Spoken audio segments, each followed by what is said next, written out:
गौरी मोरे sweet home मध्ये आपलं स्वागत करते। आज गुढीपाडवा। टीव्ही 9च्या सर्व प्रेक्षकांना नववर्षाच्या आणि गुढीपाडव्याच्या हार्दिक शुभेच्छा। म्हणजे कसं आहे ना, चांगलं काम करणारी व्यक्ती किंवा संस्था यांनी वर्षानुवर्षाचे चांगलं काम केलंय त्या कार्याबद्दल त्याची पोचपावती जर त्यांना मिळाली तर ती व्यक्ती किंवा संस्था आणखी चांगलं काम करण्यासाठी नव्याने सज्ज होते।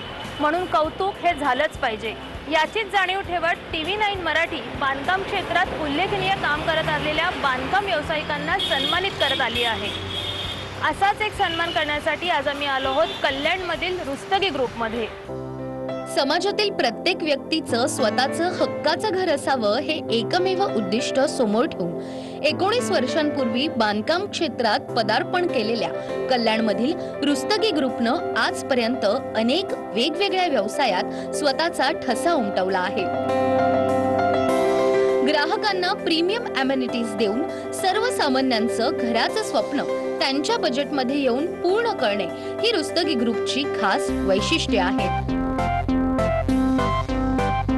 ग्राहक समाधानी असावा म्हणून रुस्तगी ग्रुप नेहमीच प्रयत्नशील असतो।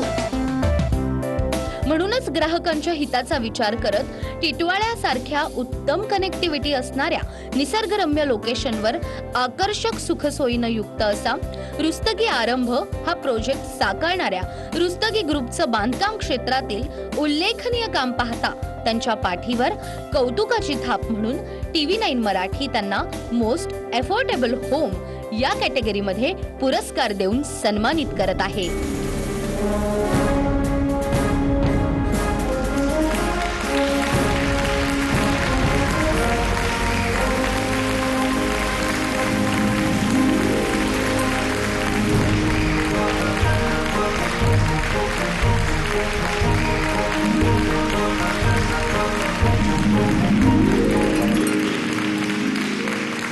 तर आता आपल्या सोबत आहेत रुस्तगी ग्रुपचे CMD Sanjay Gupta sir. Sir, सर्वात आधी तुम्हाला गुढीपाडव्याच्या हार्दिक शुभेच्छा आणि टीव्ही 9 मराठीकडून तुम्हाला जो पुरस्कार मिळालाय त्याबद्दल तुमचं खूप खूप अभिनंदन। आपको और आपके सभी व्यूअर्स को हमारी तरफ से गुड़ी पाड़वा की काफ़ी शुभकामनाएं और जो हमें पुरस्कार मिला है उसके लिए थैंक यू। सर, रुस्तगी ग्रुपचं बांधकाम क्षेत्रात उल्लेखनीय काम तर आहेच, पण सर मला सांगा, रुस्तगी ग्रुपच्या स्थापनेपासून आजपर्यंतच्या प्रवासात ग्रुपची नेमकी कशी जडणघडण होत गेली की ज्यामुळे हा ग्रुप आत्मनिर्भर व्हायला मदत झाली? हमारा जो रुस्तगी ग्रुप है इसकी स्थापना 2003 में हुई थी और हमने काफ़ी नंबर ऑफ प्रोजेक्ट्स किए हैं 2003 से लेके आज तक। सफ़र काफ़ी अच्छा रहा। हमने रियल एस्टेट के अलावा और भी काम किए हैं, जैसे हम लोग स्टॉक ब्रोकिंग में भी हैं, प्लस हम मल्टी प्रोडक्ट की ट्रेडिंग में भी हैं। हमारा केमिकल मैन्युफैक्चरिंग का भी काम है, फाइनेंसिंग एक्टिविटीज़ भी करते हैं, कुछ क्रेडिट कोऑपरेटिव सोसाइटीज़ भी है, कोऑपरेटिव बैंक भी है।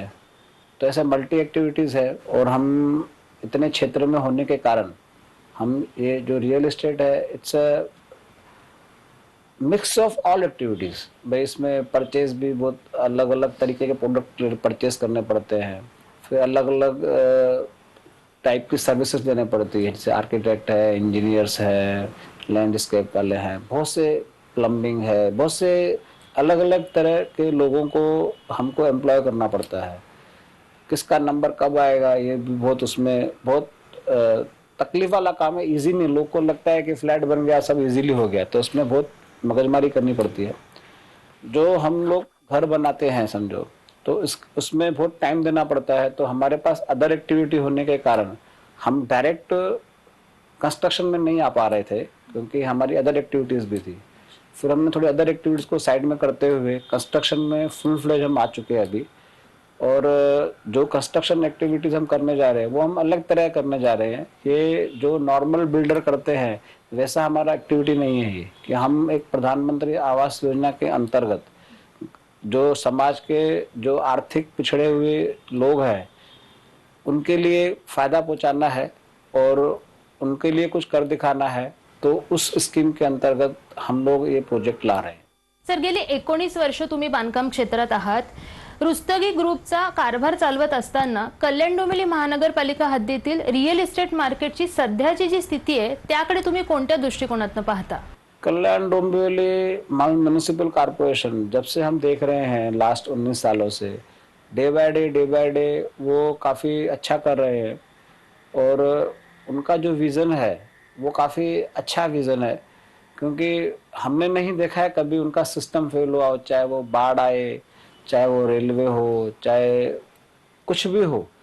भाई हमने स्काई वॉक भी देखा कॉरपोरेशन का। अभी स्काई वॉक जो लास्ट 10 साल पहले बनाया था वो तोड़ के स्मार्ट सिटी में कन्वर्ट कर रहे हैं पूरा। जैसे थाना में आप जाएंगे, थाना स्टेशन के बाहर पूरी बस ऊपर तक जाती है, तो वैसे ही यहाँ स्मार्ट सिटी बनने जा रहा है। तो टाइम टू टाइम जो भी चेंजेस वक्त के हिसाब से चाहिए प्रोग्रेस करने के लिए वो कल्याण डोंबिवली म्यूनिसिपल कॉरपोरेशन कर रही है। डाउन दी थाने कोई भी म्यूनिसिपल कॉरपोरेशन इतना फास्ट नहीं बढ़ पाई है, नहीं एक्सेप्ट कर पाए जितना कि कल्याण डोंबिवली म्यूनिसिपल कॉरपोरेशन कर रही है। जबकि कल्याण डोंबिवली म्यूनिसिपल कॉरपोरेशन का क्षेत्र जो है वो काफ़ी बहुत बड़ा है और उन्होंने हर क्षेत्र में अपना अग्रिम से अग्रिम पूरा काम किया है। और वो भले लोग कुछ भी बोलते हो पर मैं उससे सहमत नहीं हूँ कि कल्याण डोंबिवली कॉरपोरेशन जो है अपना अच्छा नहीं दे पा रही है यार। पर कल्याण डोंबिवली म्यूनिसिपल कॉरपोरेशन ने काफ़ी कुछ अच्छा दिया है और जो यहाँ के रहवासी है वो सब खुश है। और जितने भी डेवलपमेंट हो रहे हैं कोई भी ऐसा आपको नहीं मिलेगा कि यहाँ पे अनऑक्यूपाइड फ्लैट है, अनऑक्यूपाइड बिल्डिंग है। बुकिंग सबको अच्छी मिल रही है और लगभग लगभग 90%, 95%, मैं बोलूँगा 100% बिल्डिंग्स कॉम्प्लेक्सेस सब ऑक्यूपाइड है। क्योंकि उसके मेन 3 रीज़न है कि जो भी कारपोरेशन की जो एमिनिटीज़ हैं जैसे पानी है, लाइट है, रोड रास्ते हैं, वो यहाँ के बहुत बेहतरीन है। और ऐसे नहीं है कि हम लोग जहाँ पे रह रहे हैं वो एक अच्छी एरिया है तो इसको अच्छा देना है, बाकी को छोड़ दो, पिछड़े लोग को छोड़ दो। तो नहीं, उन्होंने वहाँ भी काफ़ी डेवलप किया हुआ है। तो हमें जो फैसिलिटीज़ है और जो नई डेवलपमेंट हो रही है जगह उसको भी उन लोगों ने काफ़ी अच्छी तरह से सब सपोर्ट सिस्टम दिया हुआ है। सर, खरं तर कल्याण नंतर झपाट्याने विकसित होणारे शहर म्हणजे टिटवाळा। अशा या निसर्गरम्य टिटवाळ्यामध्ये तुमचा रुस्तगी आरंभ हा प्रोजेक्ट सुरू आहे, त्या प्रोजेक्ट बद्दल काय सांगाल? रुस्तगी आरंभ जो प्रोजेक्ट है वो हमारा रुस्तगी स्टेट प्राइवेट लिमिटेड के अंतर्गत आता है। और रुस्तगी स्टेट प्राइवेट लिमिटेड में ऐसे काफ़ी प्रोजेक्ट आने वाले हैं, काफ़ी हमने लैंड बैंक उसमें लिया हुआ है। और जो रुस्तगी आरंभ है ये टोटल 3 फेजेस में डिवाइड किया हुआ है। फर्स्ट फेज, सेकंड फेज और थर्ड फेज। फर्स्ट फेज जो है वो उसमें हमारी कमर्शियल एक्टिविटीज़ हैं उसके अंदर। सेकंड फेज में जो कमर्शियल जिस बिल्डिंग में है उसी बिल्डिंग का रेसिडेंशियल है। थर्ड फेज में टोटली रेसिडेंशियल है। और हमारा रेरा नंबर सब आया हुआ है और हम जो प्रोजेक्ट है वो गुड़ी पाड़वा पे लॉन्च करने जा रहे हैं। और ये जो प्रोजेक्ट है इसके अंतर्गत टोटल 602 फ्लैट जो है वो 1 BHK के हैं और 92 फ्लैट्स जो हैं वो 2 BHK के हैं। और टोटल 60 कमर्शियल शॉप्स हैं। जो 602 फ्लैट्स है उसके अंतर्गत उसमें प्रधानमंत्री आवास योजना के अंतर्गत गवर्नमेंट ऑफ इंडिया और गवर्नमेंट ऑफ महाराष्ट्र दोनों मिला के 2.5 लाख का सब्सिडी हमें दे रहे हैं। जो सब्सिडी है वो जो कस्टमर हमसे फ्लैट लेंगे उनको मिलेगा उसमें से। और हमें जो है हमें हमारा प्राइस ही मिलेगा, पर प्रधानमंत्री आवास योजना के अंतर्गत जो सब्सिडी है वो कस्टमर को पास ऑन किया जाएगा। और हमें भी गवर्नमेंट ऑफ इंडिया और महाराष्ट्र ने कहा है कि आप भी कुछ कम रेट में फ्लैट दीजिए। तो जो हम फ्लैट अभी दे रहे हैं 1 BHK वो बाज़ार में लगभग जिनको ये स्कीम के अंतर्गत नहीं बना पाए हैं कोई भी वजह से वो 23-24 लाख में फ्लैट है। और हम 15,86,000 रुपये में 15,68,000 रुपये में ये फ्लैट जो है हम पब्लिक को दे रहे हैं। और आज तक के इतिहास में इतने कम रेट में किसी ने ये रेट में पब्लिक को ये रेट में माल नहीं बेचा हुआ है या फ्लैट उनको दिया नहीं गया है। ये सब हुआ है सिर्फ और सिर्फ PMAY आवास योजना के अंतर्गत। और इसका लाभ उठाने के लिए गवर्नमेंट ऑफ इंडिया ने काफ़ी स्कीमों को, काफ़ी लॉ को काफ़ी चेंज किया गया है। तो हम चाहेंगे कि जो भी सुन रहे हैं दर्शकगण और वो भी आगे बताएं ताकि इस सुविधा का सब लोग लाभ उठा सकें। सर, रुस्तगी आरंभ या प्रोजेक्ट बद्दल तुम्ही सांगतच आहात, पण सर मला सांगा प्रत्येक सर्वसामान्य माणूस घर घेताना बजेट आणि कनेक्टिव्हिटीचा विचार करतो, पण सगळ्यात आधी तो लोकेशनचा विचार करतो. म्हणूनच तुम्हाला विचारावं असं वाटतं की रुस्तगी आरंभ प्रोजेक्टसाठी तुम्ही टिटवाळा हे लोकेशन का निवडलं? टिटवाला जो है वो जैसे हम लोग कल्याण में रहते हैं, उल्लासनगर है, अंबरनाथ है, काफ़ी जगहों से जुड़ा हुआ है और वहाँ पे जो मुख्य आकर्षण है वो है टिटवाला गणेश मंदिर। तो हम बचपन से या अभी जो पब्लिक है वो जाती है वहाँ पे, अपना टाइम बिताती है, आशीर्वाद लेके आते हैं, तो हमारी कहीं आस्था भावना जुड़ी हुई है। और वहाँ पे काफ़ी लोग जो अभी पहले पॉपुलेशन देखेंगे तो 25,000 थी, तो अभी पॉपुलेशन है लगभग 10 से 20 लाख की पॉपुलेशन वो टिटवाला शहर में हो चुकी है और काफ़ी अच्छी कनेक्टिविटी हो गई है। रेलवे स्टेशन जैसे कसारा से आते हैं टिटवाला, टिटवाला से फिर कल्याण, फिर रोड से जुड़ा हुआ है, नासिक हाईवे से जुड़ा हुआ है, अहमदनगर हाईवे से जुड़ा हुआ है।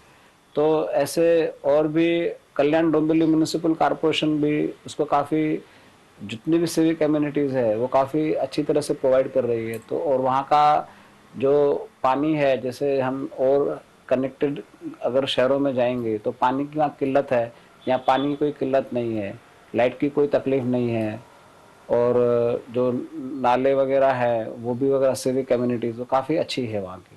तो हमें और कल्याण से काफ़ी जुड़ता हुआ है, तो वो हिसाब से हमने टिटवाला शहर को चुना है हमारा डेवलपमेंट के लिए। सर, जसं की तुम्ही सांगितलं लोकेशन छान निवडलंय, प्रोजेक्ट तर अप्रतिम आहेच, पण तरीही हा प्रोजेक्ट ग्राहकांना आवडण्यासाठी तुम्ही त्याचं नेमकं काय वेगळेपण जपलंय? हमने रुस्तगी आरंभ जो प्रोजेक्ट है उसके अंदर हमने काफ़ी एमिनिटीज़ दी हैं, जैसे कि क्लब हाउस है, उसके अंदर इंडोर गेम्स काफ़ी आएंगी और आउटडोर गेम्स के अंदर जैसे हमने नाना नानी पार्क दिया है, चिल्ड्रन प्ले एरिया अलग से दिया है, गणपति बप्पा जी का मंदिर दिया है, जॉगिंग ट्रैक दिया हुआ है, ओपन गार्डन दिया हुआ है। तो ऐसे काफ़ी एमिनिटीज़ और भी हैं, ओपन जिम दिया हुआ है। ऐसे काफ़ी एमिनिटीज़ और भी हैं जो कि समय के चलते चलते और भी हम बढ़ाएंगे एमिनिटीज़।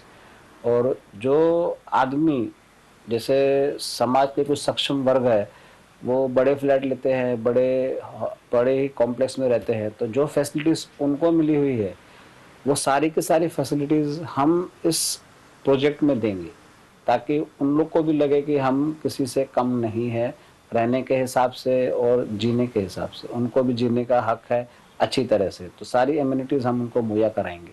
सर, रुस्तगी आरंभ या प्रोजेक्ट बद्दल तुम्ही इतकी छान माहिती सांगितलीस, पण त्याचबरोबर रुस्तगी ग्रुपचे आगामी काळात येणारे प्रोजेक्ट आणि फ्युचर प्लॅन काय असतील त्याबद्दल पण जाणून घ्यायला आवडेल.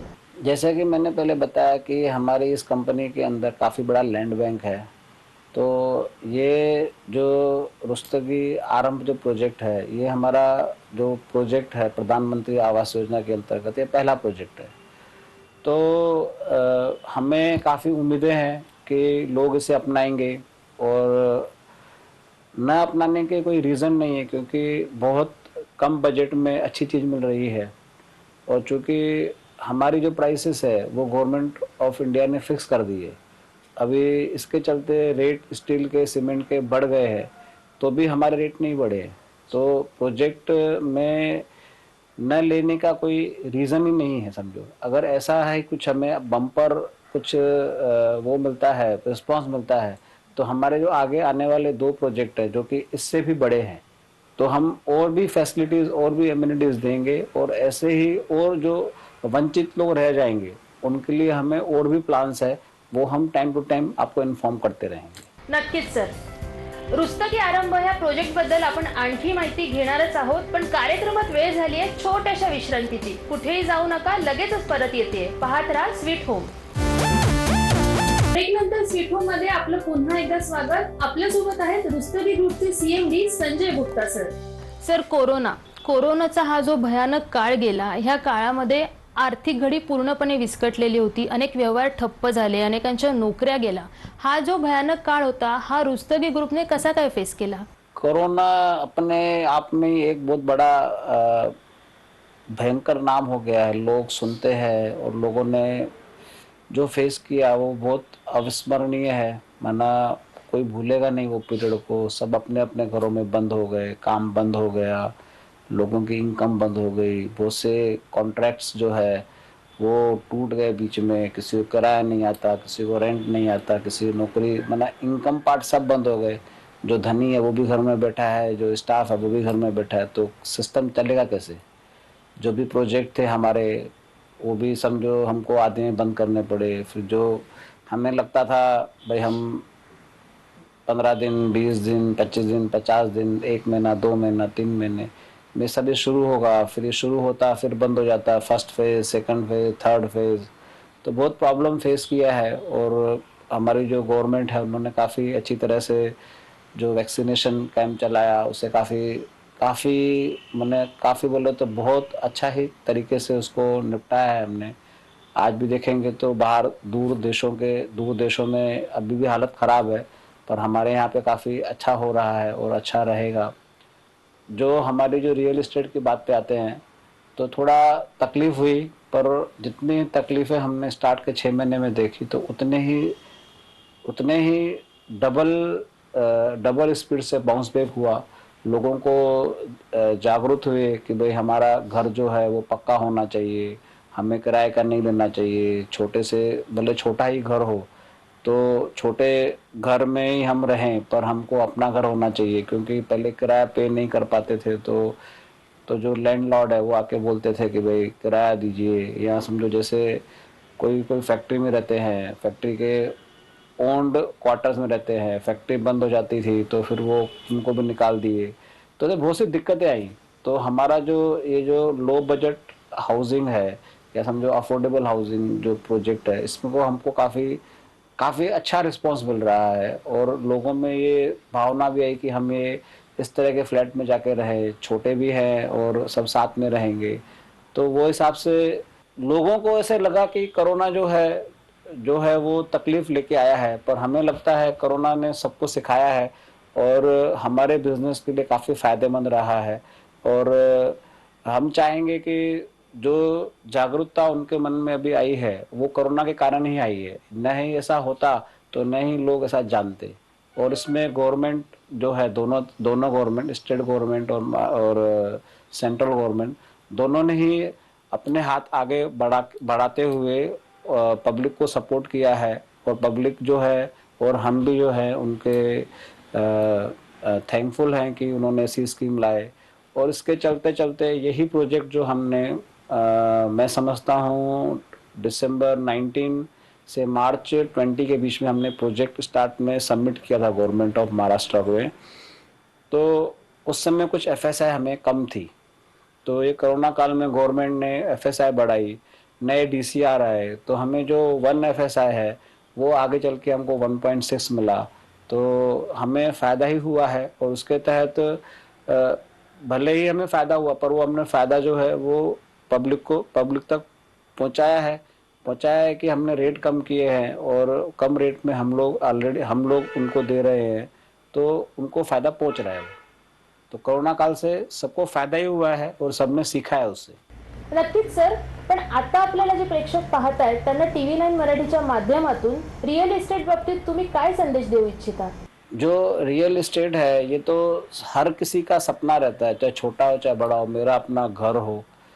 चाहे उसके बजट के हिसाब से हर जगह पे हर तरह के घर होते हैं, चाहे मुंबई लो, चाहे कल्याण लो, चाहे कर्जत लो, चाहे नासिक लो, चाहे कसारा लो, चाहे पुणे लो। वहाँ पे छोटे तबके के भी लोग रहते हैं और बड़े लोग भी रहते हैं। तो जैसे जैसे आदमी जन्म लेगा तो उसको अपना घर होना ही है। तो रियल एस्टेट जो इंडस्ट्री है वो कभी ख़त्म नहीं होगी। हमको हमारे हिसाब से अपना घर चुनना होगा, जो बेस्ट है वो पब्लिक चुनेगी। और हम चाहेंगे कि हमारा जो प्रोजेक्ट है वो काफ़ी बेस्ट है। मैं सभी दर्शकों को कहना चाहूँगा कि आप हमारे प्रोजेक्ट को देखें आके और फ्लैट ले और गवर्नमेंट की स्कीम का फ़ायदा उठाएं। नक्कीच सर, प्रेक्षक हो, रिअल इस्टेटमध्ये इन्व्हेस्ट करणं हे भविष्यात खूप फायद्याचं ठरणार आहे, म्हणून तुम्ही वेळ वाया घालू नका. आजच रुस्तगी आरंभ या प्रोजेक्टला भेट द्या.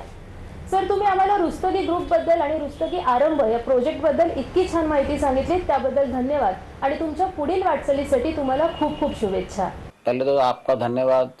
और हमें आपने समय दिया और हमें दर्शकों के बीच आने का मौका दिया। आपको और आपकी पूरी टीम को हमारी तरफ से काफ़ी काफ़ी धन्यवाद।